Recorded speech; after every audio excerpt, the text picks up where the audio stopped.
What would happen if you stripped the Marvel Universe of all its wonderful elements and infused it with a heavy dose of reality? Or put another way, what if the laws of physics were a real thing in the Marvel Universe? What would you get? Well, you get the two-part confusing miniseries, Ruins.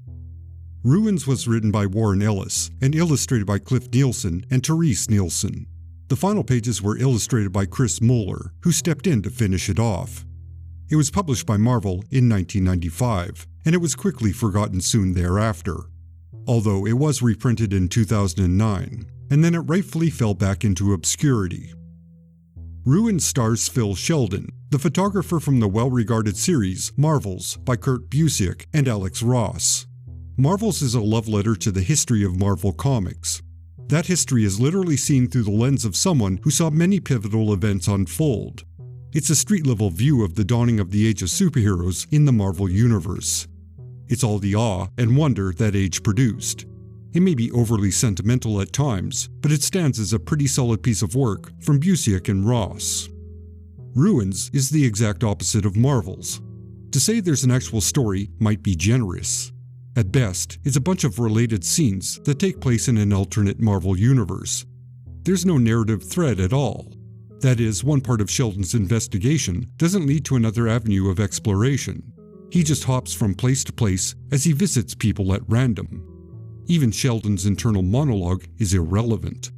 It's just a bunch of observations that lead exactly nowhere. In this universe, Professor X is the president, and, well, everyone else is dying of cancer.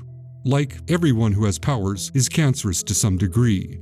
In fact, Sheldon's quest to document all these weird people is inspired by the fact that he's dying of a mutant virus. It's a condition he got after meeting Peter Parker, who was infectious after being bitten by a radioactive spider.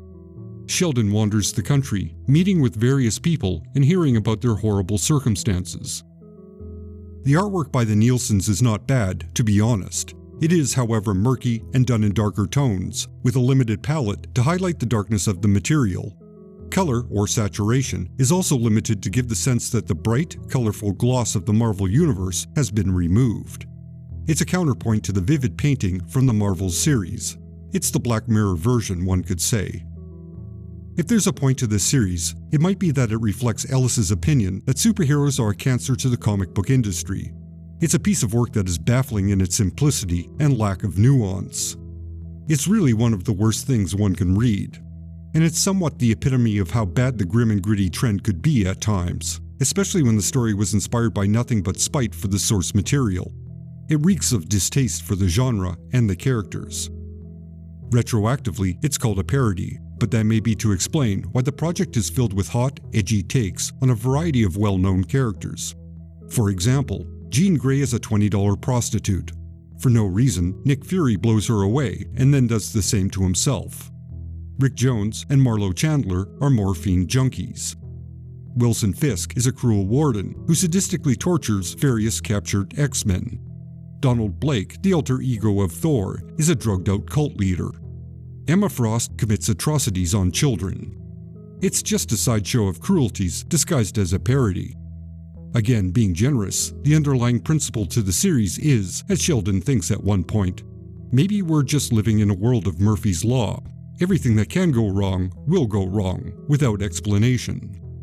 The without explanation part is pretty important, because there's no explanation as to why anyone thought this series was a good idea.